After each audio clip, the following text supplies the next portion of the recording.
semua, selamat datang kembali di perkuliahan daring akuntansi bersama saya, Nilam Kemala. Gak mau bahas materi baru sih, cuma mau membahas latihan soal UAS yang sudah saya bagikan minggu lalu. Tanpa berlama-lama, yuk kita mulai aja. Oke, ready, let's go! Berikut ini adalah transaksi yang terjadi di PT ABC selama bulan Juni tahun 2020. Ada 11 transaksi pembelian dan penjualan barang dagang. Tugas teman-teman adalah membuat jurnal umum, membuat jurnal khusus yang terdiri dari jurnal pembelian, jurnal penjualan, jurnal pengeluaran kas, dan jurnal penerimaan kas, serta buku besar pembantu yang terdiri dari buku besar pembantu piutang dagang dan buku besar pembantu hutang dagang. Nah, saya tidak hanya akan memberikan kunci jawabannya, tapi saya juga ingin mengajak teman-teman menganalisa apa saja yang harus disiapkan untuk tiap-tiap transaksi. Transaksi tanggal 2 Juni dibeli barang dagang secara kredit dari CV Remplas seharga 5.500 dengan syarat pembelian 2/10 N/30. Sesuai permintaan soal, secara total ada 7 hal yang perlu disiapkan. Tapi pertanyaannya, apakah kita perlu membuat ketujuh hal itu di tiap-tiap soal? Oh, tentu tidak. Kita perlu menganalisis dulu aktivitas apa yang terjadi di transaksi ini. Ya, pembelian kredit. Sehingga, jurnal umum perlu kita siapkan. Kenapa? Setiap transaksi ekonomi harus dibuat jurnal umumnya ya.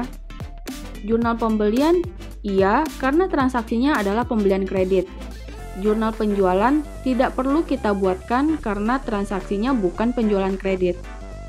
Jurnal pengeluaran kas juga tidak karena perusahaan tidak mengeluarkan kas di transaksi ini. Jurnal penerimaan kas tidak juga karena perusahaan tidak menerima kas di transaksi ini. Buku besar pembantu piutang dagang tidak karena pembelian kredit tidak menimbulkan piutang dagang. Dan buku besar pembantu hutang dagang, iya, karena pembelian kredit menimbulkan hutang dagang. Nah, di transaksi ini, syukurlah kita cuma perlu menyiapkan 3 hal. Yuk kita kerjain. Yang pertama, jurnal umum. Kita buat dulu ayat jurnalnya ya. Ayat jurnalnya adalah persediaan barang dagang pada hutang dagang di CV Remplas sebesar 5.500. Ingat ya, karena soalnya minta perpetual, maka ayat jurnalnya seperti itu. Sedangkan jika soal minta pakai periodik, maka ayat jurnalnya seperti ini. Ayat jurnal tadi tinggal kita pindahkan ke format jurnal umum, sehingga menjadi seperti ini.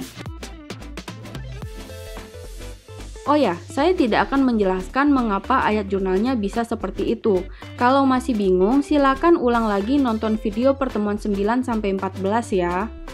Nah, selesai sudah permintaan pertama. Sekarang kita lanjut ke permintaan kedua, yaitu membuat jurnal pembelian. Kita tinggal masukkan aja tanggal, nama perusahaan, syarat pembayaran, dan nominal transaksinya. Nah, karena kita mau posting ke buku besar pembantu hutang dagang, jangan lupa kasih tanda checklist di kolom ref. Sebagai tanda transaksi itu sudah diposting di buku besar. Sehingga beginilah buku besar pembantu hutang dagang CV Remplas. Kita masuk ke transaksi tanggal 6 Juni.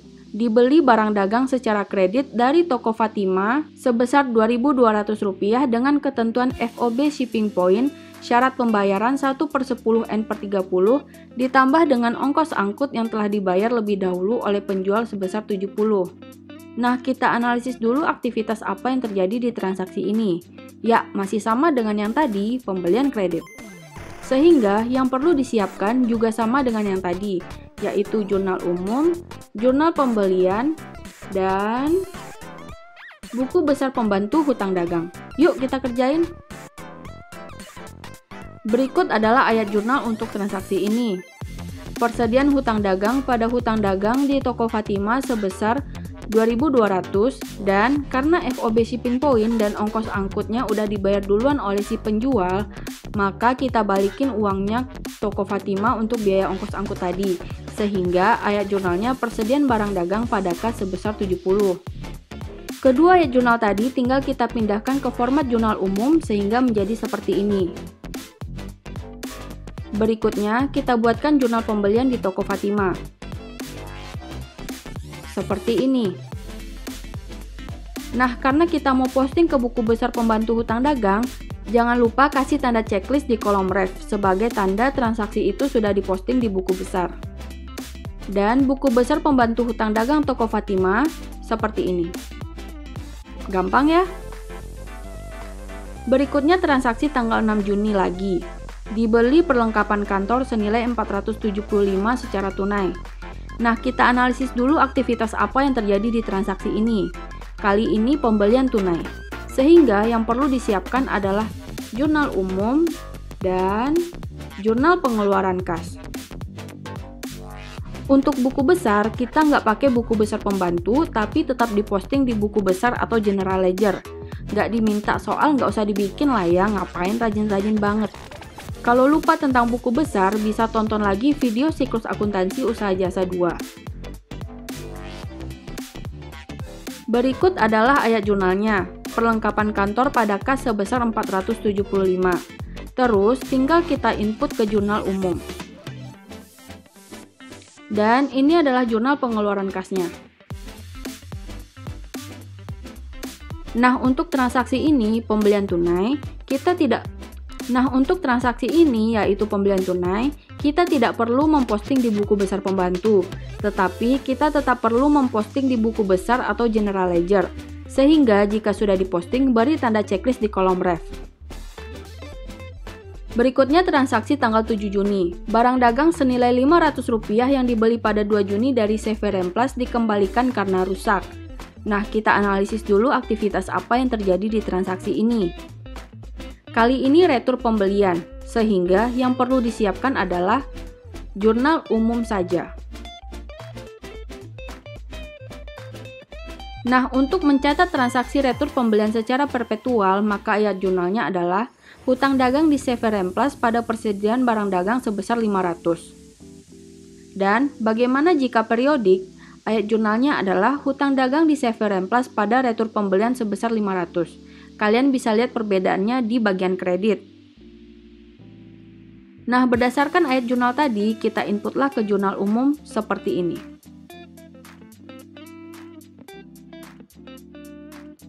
Transaksi berikutnya tanggal 10 Juni.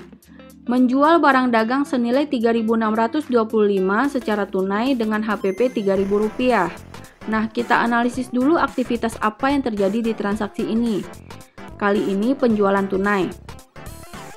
Sehingga yang perlu disiapkan adalah jurnal umum dan jurnal penerimaan kas.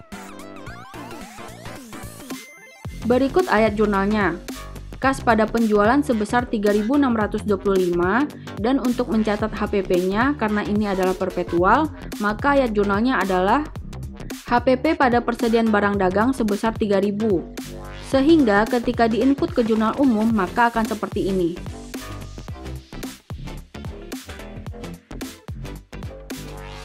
Nah, tinggal kita buatkan jurnal penerimaan kasnya karena perusahaan memperoleh kas dari penjualan tunai.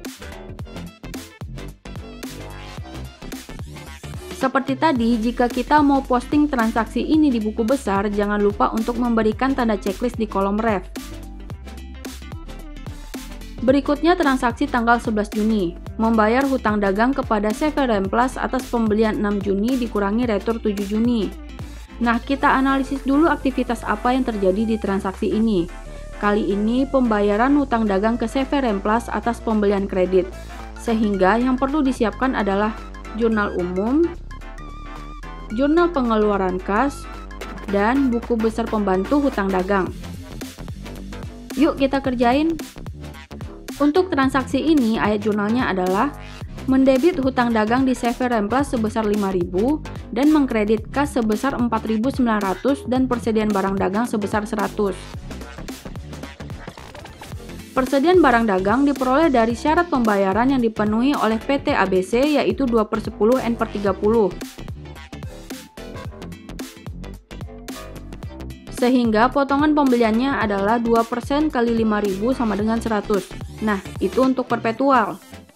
Sedangkan untuk periodik, ayat jurnalnya adalah mendebit hutang dagang di CV Remplas sebesar Rp5.000 dan mengkredit kas sebesar Rp4.900 dan potongan pembelian sebesar 100.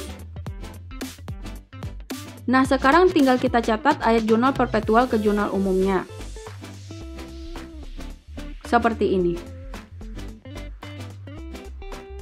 Kemudian, karena transaksi ini menyebabkan perusahaan mengeluarkan kas, maka kita buat jurnal pengeluaran kasnya seperti ini. Ketika transaksi ini akan diposting ke buku besar pembantu, jangan lupa membubuhkan tanda checklist di kolom ref. Lalu, kita posting ke buku besar pembantu hutang dagang. Nah, seperti ini. Dan akan kelihatan bahwa saldonya akan selisih 500. Jangan panik saudara-saudara, selisih itu karena retur pembelian yang memang tidak diposting di buku besar pembantu, tapi diposting di buku besar akun retur pembelian. Sekali lagi, buku besar tidak diminta di soal, jadi nggak saya jelasin ya. Berikutnya transaksi tanggal 19 Juni.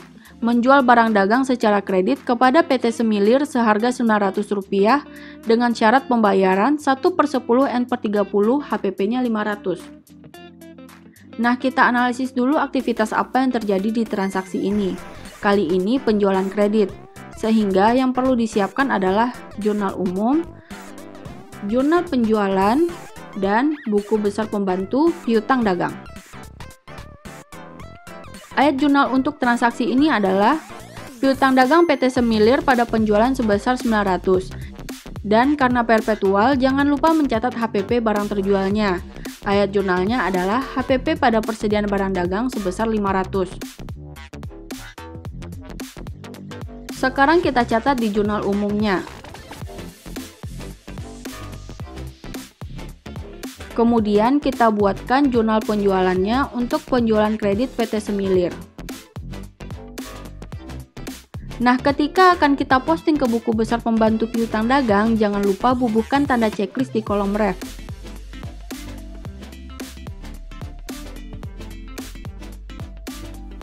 Sehingga ketika diposting di buku besar pembantu piutang dagang, beginilah bentuknya. Berikutnya transaksi tanggal 20 Juni, menjual barang dagang secara kredit kepada Amri & Son seharga 1.500 dengan syarat pembayaran 1/10 N/30, HPP-nya 1000. Nah, untuk transaksi ini sama dengan transaksi sebelumnya, yaitu penjualan kredit, sehingga yang perlu disiapkan sama seperti tadi, yaitu jurnal umum, jurnal penjualan, dan buku besar pembantu piutang dagang.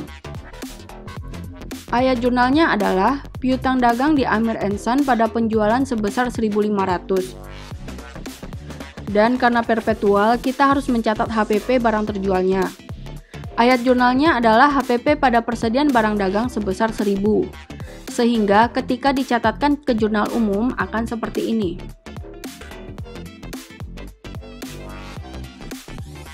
Berikutnya kita buat jurnal penjualannya untuk transaksi dengan Amri & Son. Seperti ini. Dan ketika kita akan posting ke buku besar pembantu piutang dagang, maka jangan lupa bubuhkan tanda centang di kolom ref. Barulah kita posting ke buku besar pembantu piutang dagang seperti ini. Transaksi berikutnya tanggal 28 Juni. Menerima pembayaran dari PT Semilir atas penjualan tanggal 19 Juni. Nah, kita analisis dulu aktivitas apa yang terjadi di transaksi ini. Kali ini pelunasan penjualan kredit. Sehingga yang perlu disiapkan adalah jurnal umum, jurnal penerimaan kas, dan buku besar pembantu piutang dagang. Untuk transaksi ini ayat jurnalnya adalah mendebit kas sebesar 891 dan potongan penjualan sebesar 9 dan mengkredit piutang dagang PT Semilir sebesar 900.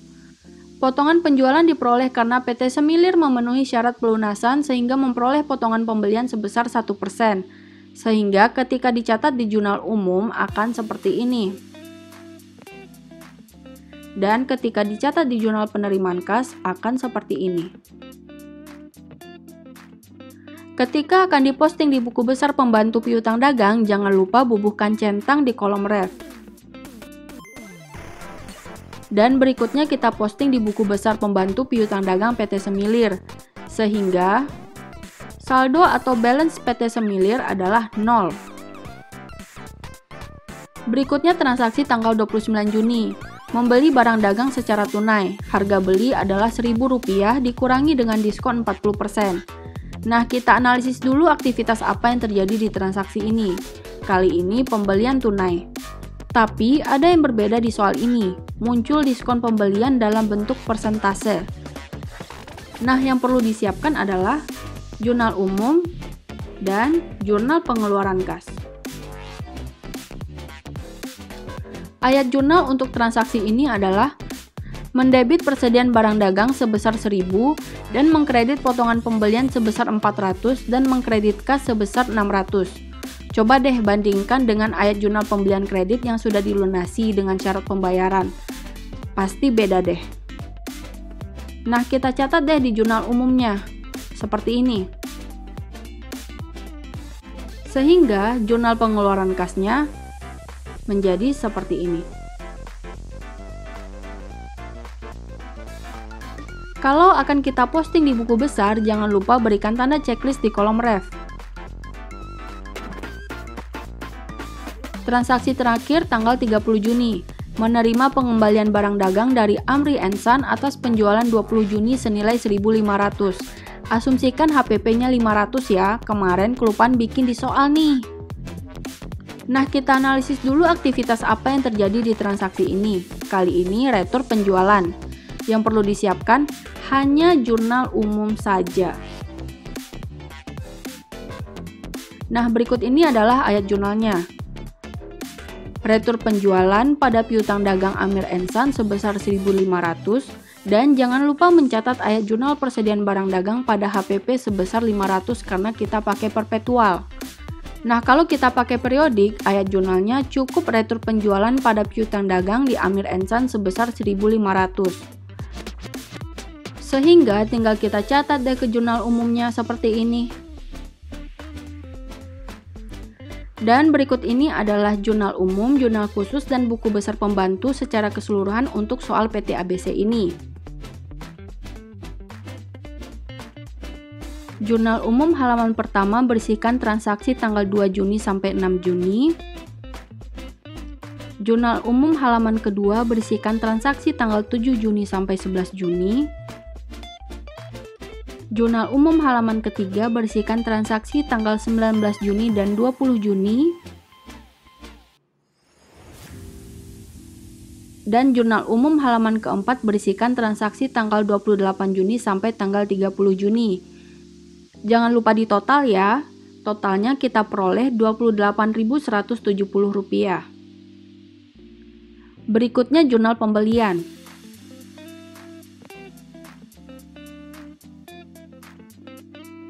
Inilah jurnal pembelian yang tadi sudah kita buat.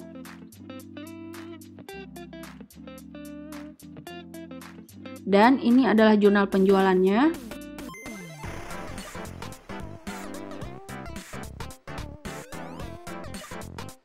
Berikutnya jurnal pengeluaran kas.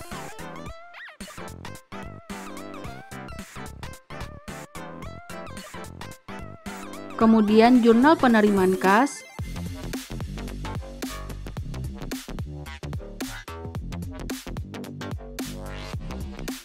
Berikutnya adalah buku besar pembantu piutang dagang.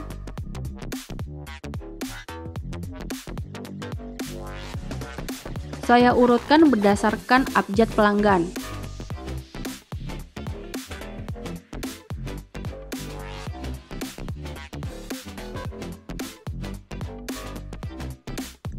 Dan berikutnya adalah buku besar pembantu hutang dagang.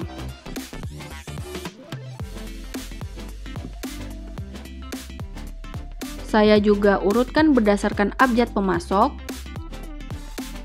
Selisih di sini menunjukkan retur pembelian yang diposting di buku besar atau general ledger.